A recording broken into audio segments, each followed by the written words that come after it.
We will be showing a pre-recorded webinar video featuring Jesse Bennett, research engineer at Monroe, explaining updates to the EV emissions calculator tool. I will then finish the session with funding opportunities available in Indiana. All attendees are in listen-only mode. Please enter any questions you have into the Q&A box. We have set aside time at the end of the presentation for questions. We will now start the video.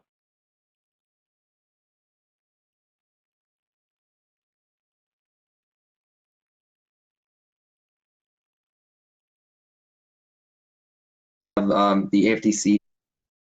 Really exciting update for the emissions portions of the AFDC site, where we have a tool that kind of describes different emissions resulting from various vehicle drivetrains, especially with the advent of electric vehicle technology kind of taking over the auto industry. There's a lot of different drivetrain options out there between your classic hybrid electrics and plug-in hybrid electric vehicles, as well as more modern like battery electric vehicles, and all of those have different implications for the emissions that they put out. And as Aaron had mentioned, a lot of times we try to provide the most valuable information, something that's really useful to you guys as the end users. And this was actually due for kind of, it was one of our regular updates. So we took a look at this year, and we have a couple updates that we're really excited to share with you. A couple of the new ones in terms of the electricity sources is we're looking at new assumptions and then more precise grid emissions. So before we had some assumptions that were a bit more on a national scale, and then we applied that to fueling mixtures on a per state level. We're getting a little more precise in some of the data that we've found and acquired, so we can get you more accurate and results that are very specific to your location. And then we're also updating various other assumptions, such as the gasoline well-to-wheels emissions and a few other metrics that are a result of just the evolving industries of different vehicle drivetrains and electric vehicles. So next slide.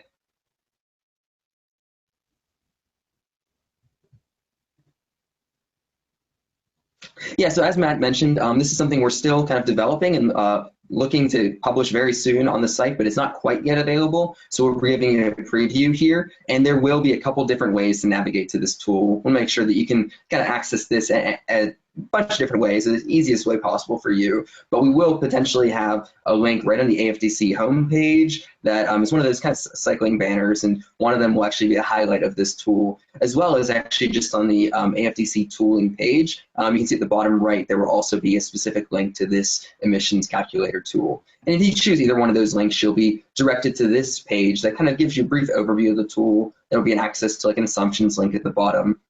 But you'll see right away the national data that sort of looks at the emissions for each of these vehicle types on a national scale, and it also gives you sort of, you know, your classic pie chart that gives you the breakdown of fueling sources for electricity. Then you can dig deeper and look at your specific state or any specific state you're interested in, and then take a look at the results that come out of that state in particular, and the fueling input that comes into the emissions and electric grid, but as well as like the specific emissions data that EIA has captured.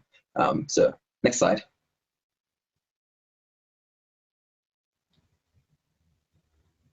And as I mentioned, one of the biggest benefits is we're documenting in a little bit more detail this time the specific assumptions as well as the calculations that we're going through on to kind of give you these results. So it's very well documented and could be recreated if you want to maybe adjust or tweak some of the assumptions there. But one of the things is we do document the electricity fuel mix, and as I mentioned, it's state-specific data that comes actually from EIA, the Energy Information Administration. And then we also look at the well-to-wheels emissions. We update that with the GREET model, so it kind of takes into account all of the emissions associated with burning a gallon of gasoline. That includes sort of the refining process and everything, not just the direct emissions from that. So it's a little bit more of a full life cycle analysis, because since we're considering the full grid emissions, it's also great to consider the full life cycle analysis emissions for gasoline as well, kind of compare the apples to apples. Then we're looking at efficiency assumptions, so sales weighted metrics, and this is where I talked about a little bit of the evolving different industries here, and as different new models come online, we want to make sure we're documenting those efficiency metrics so it reflects itself well in the tool, because what we'll do is we'll look at sort of an assumed annual vehicle miles traveled and what the emissions might be as a result from that for various drivetrains, and it's really important for that calculation to kind of break down the modern, the most popular vehicle models out there and what their efficiency numbers are. And we do that from sales-weighted calculations. So it's really representative of what's out there on the road today. And then we're also looking at a couple other updates from Oak Ridge's Transportation Energy Data Book. And you can go into dig into details on each one of these sources, and we document all of them and provide you links directly to our source of information, so you can really see where it's all coming from. Next slide. And then here's just a brief summary of some of these updated assumptions and specific metrics that we've revised from the previous version to this new 2020 update. And I just want to highlight a couple of things here. One, you can see how the average annual vehicle miles traveled, how much people are traveling. Obviously, this was prior to the current circumstances. It was basically some 2019 travel data numbers, but we're looking at annual vehicle miles traveled relatively similar, about 11,500 miles per year on average per person. And you can see here the gasoline industry hasn't changed very much. The welded meals emissions as a result of burning a gallon of gasoline is still very similar there. But looking into some of the other technologies, I want to highlight in particular the electric efficiency, the plug-in hybrid electric vehicles, as well as the battery electric vehicles. And both of those, you can see they're actually improving. And I think that a lot of that comes from, as I mentioned, the industry progressing, and these manufacturers are getting more efficient and more experienced at building these vehicle types, and that's resulting in much better drivetrains for the end users. So this increase in efficiency numbers are really going to help you drive on a cheaper sort of dollar per mile cost, but also give you a little bit extra range out of that battery. So if you think of a vehicle as having a standard size battery every single year, but manufacturers are giving you more efficient models every year, you're actually going to be able to get a little bit farther on each of that energy contained in that battery. And then all of these metrics are in either miles per gallon or miles per kilowatt hour. And the way we did that was so you can kind of compare and see just a larger number is better for both. Everyone might not be familiar with the concept of kilowatt hours, but kind of comparing 2.7 to 3.0, you can see the growth there, and a larger number is a better efficiency metric. Now, next slide. So this is where we start to get into the new EIA data. And I'm pretty excited about this because we're getting really detailed and providing you information that's very specific to your state. So we're taking a look at all of the fueling inputs that come into the grid and electricity grid. And we document those just as we did in the past in a pie chart, giving you sort of the percentage breakdowns of each fuel type and how much it's used for specific electric generation. But then we're also getting some specific emissions data as well that's state specific. And if we go into the next slide here, after this one, we have a little bit more details into the calculations as to how we go about that. So we're looking at sort of on a statewide or even national-wide scale, EIA is able to share the total metric tons of CO2 that's emitted as a result of electric generation. So this is strictly just electric power generation. And then we're looking at the total megawatt hours or energy that was generated from all that generation, those emissions. So how much electricity was generated and how much emissions came from that electric power. And when you go through this simple calculation, just a mild conversion to get you to this, this Z metric that we have here, it's the average emissions, so the average pounds of CO2 equivalent per every kilowatt hour consumed. And that's how we can then apply an emissions metric to the electric drivetrains, because we do have the emissions associated with gas combustion from, as I mentioned, the welded wheels emissions. But because every state has different generators, we want to make sure that we're accounting for each of the efficiency metrics of those generators. And that comes out in the total emissions that are documented from EIA. Next slide. And so here then, now that we're going into talking about emissions of different vehicle types, we also have the specific calculations documented for each drivetrain option. So we have emissions calculated for hybrid electric vehicles, internal combustion engines, as well as battery electric vehicles and plug-in hybrid electric vehicles. And something I think that's really interesting is looking at the plug-in hybrid electric vehicle. You can see its emission calculation is much longer and more complex than any of the other drivetrain options, and that's because the plug-in hybrid actually has the ability, it's sort of two separate drivetrains that kind of can operate together but can also operate independently. So for that, you actually need to account for both gasoline emissions as well as electricity emissions from the grid. That's actually the only vehicle type that you need to concern yourself with both. Whereas the hybrid electric vehicle and the internal combustion engine, we actually have specific emission metrics. Those do not change on a per state basis because the well-to-wheels emissions are sort of a national number that's relatively consistent from state to state. But you can see in here, we're just documenting the calculations for battery electric vehicles and plug-in hybrids because that has a tendency to vary and fluctuate. If we go to the next slide here, we can get into a little bit more details about how that fluctuation is shared in the new updates to the tool.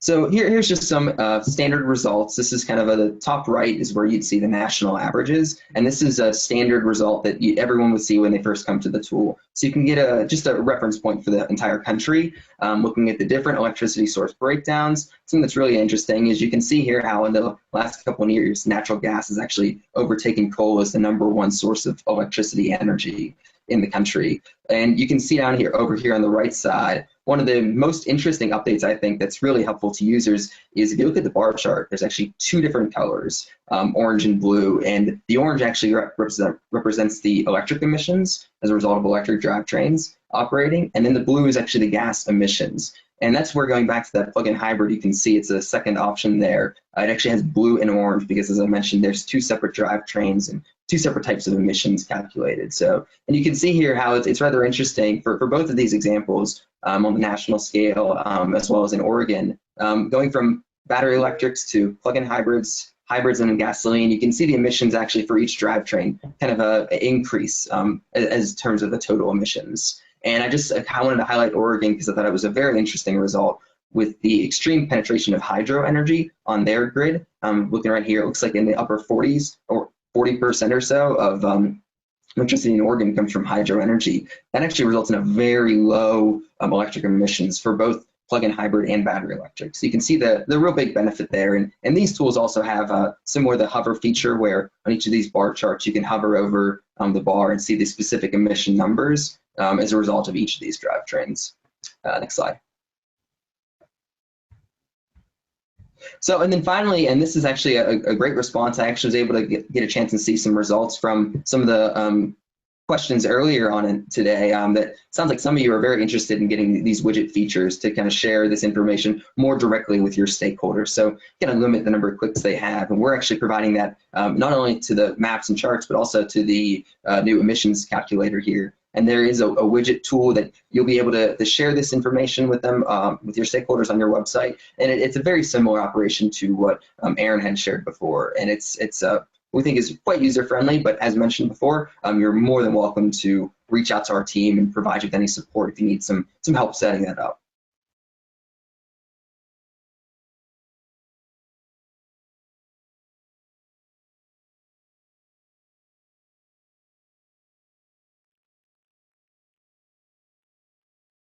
All right. So I know Jesse and I will be hopping on here around the Q&A portion to help give you a better idea of some other tools. And then if you have questions about the tool he just shared, you'll be able to ask those questions. So now what I would like to do is make sure we cover just a couple funding opportunities that are available in Indiana, since this is, we're trying to make sure all of our Indiana stakeholders are able to go ahead and embark on their EV projects. So for the first one, I wanted to cover is that while there is the Volkswagen settlement funds coming up, what has been mentioned during this program is to always check with your utility providers on any EV programs, rebates, or incentives they may have. Many have established programs to help customers with the adoption of switching their fleet, or are making sure they're offering charging stations for their visitors and customers. And so as Jordan emphasized that, and Jesse has emphasized that as well, just please make sure you're always checking with your electric utility provider. Okay. So as we also mentioned is through the Indiana Department of Environmental Management, there's this great funding opportunity and that everyone refers to as Volkswagen settlement. And hopefully you are signed up for their updates because just this week, They announced the Dieselwise Indiana program, and the RFP is out for the 2020 Dieselwise Indiana DIRA with Volkswagen DIRA options. So hopefully you guys got that notice. If you didn't, you can visit their website and you can pull up the RFP. But this funding is available for clean diesel projects focused on non-road vehicles and equipment.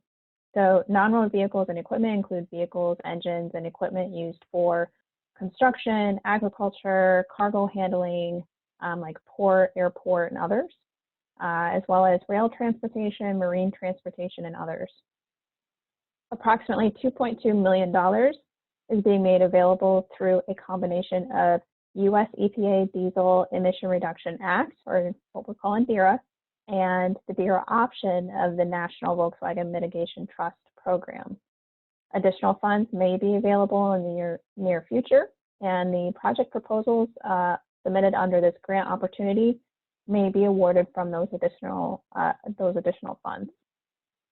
All vehicles and if it's an engine replacement funded under this program must be certified or verified by the California Air Resources Board, or what we call CARB, and or the US EPA.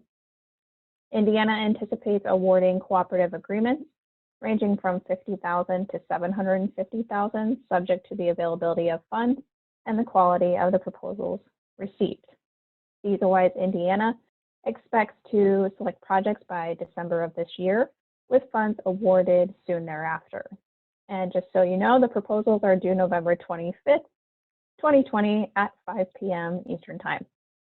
And for more information, I encourage you to go to in.gov/item/air quality.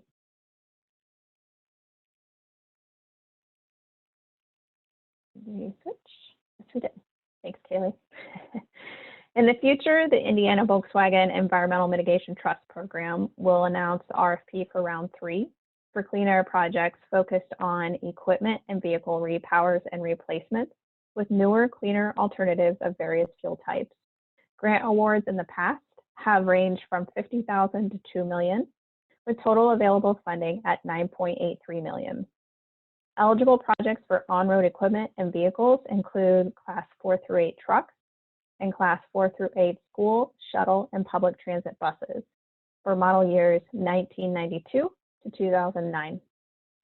The non-road equipment and vehicle group includes airport ground support equipment, forklifts, port cargo handling equipment, lake or river ferries and tugboats, and freight switcher locomotives. All applicants requesting funding must be registered with the Indiana Secretary of State and must operate vehicles and equipment in conjunction with Indiana facilities.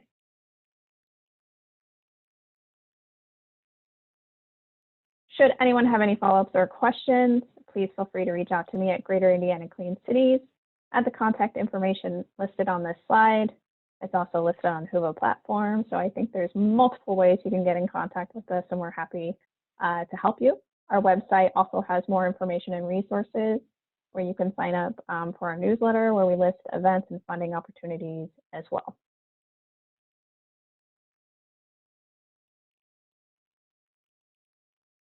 Now we will move on to the question and answer portion of our session.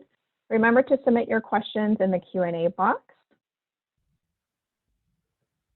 And then we will wrap up with another video.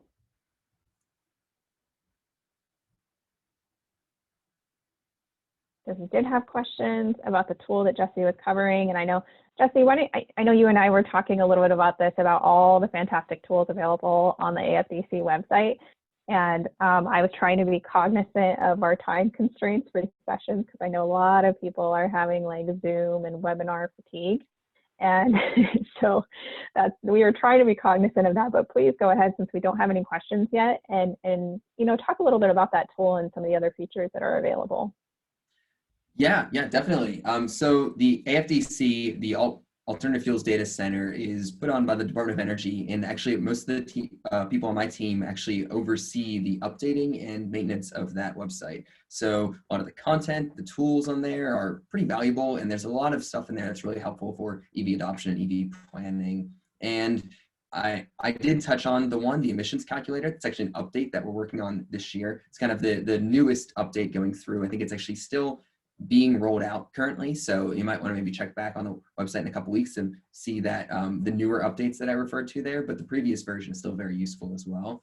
And on top of that, I think another tool that the AFDC is very famous for is the alternative fuels locator, or fuel station locator. And that's a tool that sort of is a mapping feature where you can find all sorts of different alt fuel stations, such as biodiesel and ethanol and things of that nature, but as well as electricity and EVSE. And you can filter by DC fast charging, by the standard option that you want. I know we had a question earlier on whether or not there was which sort of standard, whether it's a SAE or the CHAdeMO, a DC fast charging standard that's available. You can check and see which ports and the style of ports that are there. You can see what sort of power rating they are and how many are available and when they're installed. So it's a really useful feature, and it's constantly updated. And my team is always getting updates on new installations that they're adding to the map. So it's a great way to just look at your local area and see what sort of public stations are available for you. And if you get an EV, where could you charge up if you happen to want to go on a long trip? Yeah, and I think I'm glad you brought up the station locator, because there's also the ability, there's apps for those as well. Oh yeah, the widget features where you can sort of, I know that the Queen Cities has a lot of options where Queen Cities websites can have the widgets of these tools built in on their websites, so they don't need to redirect their users back to the AFDC site. So you could have these tools embedded within your own website, so you don't have to have your users leave and go to another site, which I think is really convenient for some people. Right. But I guess what I was saying is that anyone with a smartphone who is an EV driver can also download an app, the Station Locator app, and then they can route their trip and everything and be able to find the chargers that they need. Yeah, that's exactly right. Yeah, the if you don't plan ahead and you don't happen to think I'm going to travel here and I might need to charge, and you just have your phone on you and you realize, oh crap, I need to charge pretty soon. You can check out that on your website as well, and on your phone. And there's a nice phone-friendly application that you're happy to use. Another one that has come up, at least in our realm, is fueleconomy.gov. And I know that would be relevant to our audience for this one when they're comparing vehicles and deciding, trying to figure out which ones are applicable and better for their budget and their operations. Yeah, fueleconomy.gov is a great resource for vehicle efficiency metrics and looking at vehicle range. I know they have what the EPA, who I think oversees fueleconomy.gov, puts out what's referred to as the Monroe diagram, or the MPG sticker is what most people like to think to refer to it as. But it's very useful for electric vehicles because it not only portrays the EV's efficiency, but as well as their rated range. So you can kind of see how far the vehicle would travel and sort of how efficient it is from a transportation standpoint. And I think, when we go back and we look at the tool that we just featured from you discussing those updates was emissions. And a lot of what is pushing some of the electric vehicle adoption is, people have set goals. You just heard from the city of Bloomington. The city of Carmel is also working on a climate action plan, and many others. So as part of that whole sustainability plan, they are trying to figure out how do they reduce emissions, not just for their own operations, but the community. So that was one of the things where we were looking at which tool to highlight. That's what fed into this. And we thought, many other people are going to want to calculate their emissions as well. Right, and that's perfect coming off of the Monroe diagram discussion, because the EPA does not dictate the emissions related to electric vehicle travel, specifically because it is dependent on where you're charging your vehicle, which is a factor that the emissions calculator takes into account. Yep, thank you. We do have a question from one of the attendees who asks, are smartphones required to use all EVSE? Do any not require a mobile phone at all? I can take that, and I'll say that I'm not aware of many that require only a smartphone. I think that most of them that is a preference, but there are a lot that provide transaction processing on site as well. So it's sort of dependent on what is installed at the location. Some EVSE have the ability to run those transactions right on place as well, but there are a lot that it's more convenient for the consumer as well as the owner to have smartphones used as sort of an intermediary between the consumer and the EVSE. Mm-hmm. And I think it's a matter of knowing if they're networked and non-networked, and even I think even ChargePoint, they offer you have a card or you can use the app. So in one of the videos we showed, someone was using their phone to scan or recognizing that they had the app. But there's also cards from if you're a subscriber to a particular type of charging equipment that I know you can also use. So I think I'm just trying to help address this question for them, because no, but if you want to know where it's located, it's going to be networked and you're going to find it on an app. I guess that's probably one of the better ways to explain some of that. Were you going to add anything? Sorry, you unmuted. Oh, I guess the only thing I could add is I know that there are some vehicles that have the feature where you can have the vehicle communicate with the EVSE and say, I'm vehicle X, I'm associated with this owner, and charge this owner's account. I know that's very common with Tesla's supercharging station. What they do is you don't always need to sign in or log in at a supercharger for Tesla. You plug it in and the charging station communicates with the vehicle, and there's a database that understands which user that vehicle is associated with, and then charges that user's account or gives them the energy they are allotted per their subscription.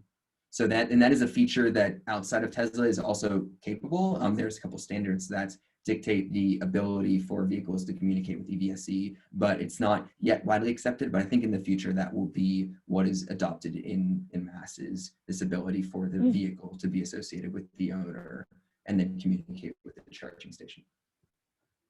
Great. Yeah, that'll be helpful. So I'm going to take this one last question from the attendee, and then we're going to go through our conclusion. How can existing non-networked EVSEs be converted to networked ones?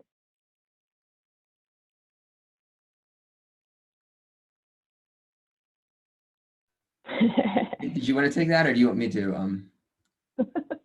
So I'm going to let you take that one. All right. So in terms of an EVSE that's not networked getting network capabilities, I'm not aware of ever hearing that happening. I know that normally with these kind of things, if it's networked, it's on a wireless cellular network, and it requires sort of that modem and antenna communication to the wireless network.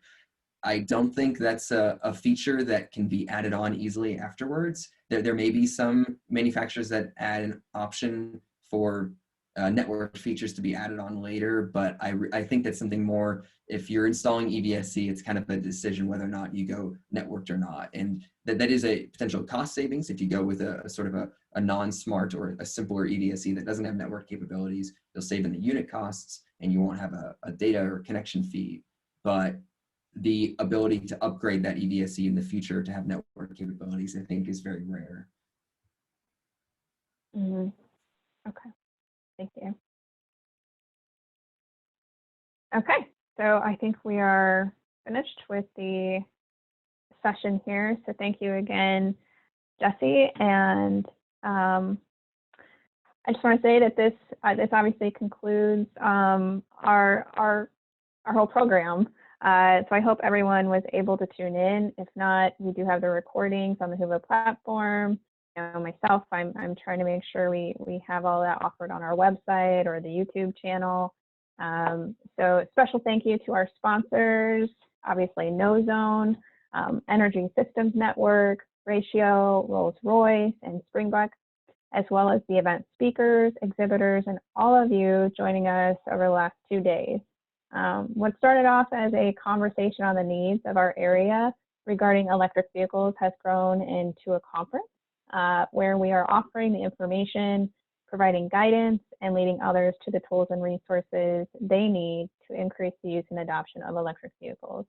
We hope you enjoyed the conference and gained some valuable information. Before we depart, I want to provide some upcoming related EV events.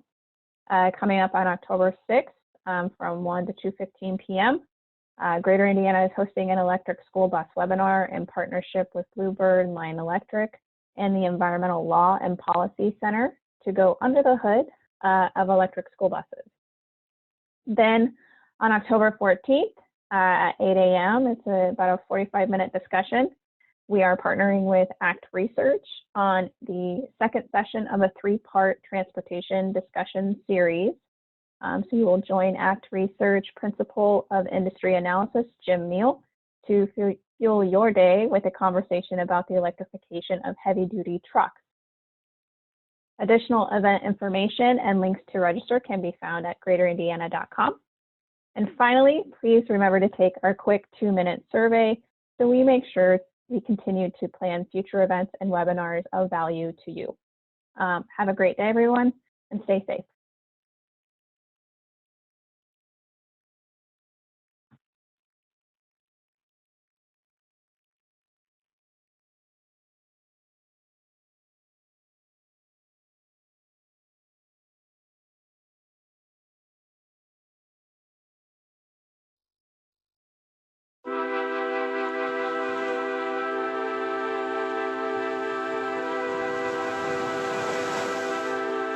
Comfort in my car is a huge deal for me because I'm in my car so much of the day and because it's a vital part of what I do. The gas mileage is pretty terrible. I have to fill up like once a week. Have driven one once, but not for like an extended period of time. Wow, this is great. Incredibly responsive, so smooth. Would love something that just feels like it's doing all the work. But I feel like I barely have to even press the gas to get a fantastic response. I probably wouldn't have looked at this if I didn't have this experience. This is great. I might not give it back.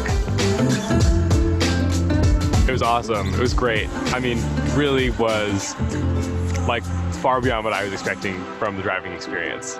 We should definitely normalize electric vehicles because from a sustainability perspective, they are just like the right thing to do. And I think that the more we can incentivize people to not have to think too hard about getting an electric car, get people behind the wheels of them so you can see that it is just as good as, if not better than driving anything else. I would love it. I want to buy it.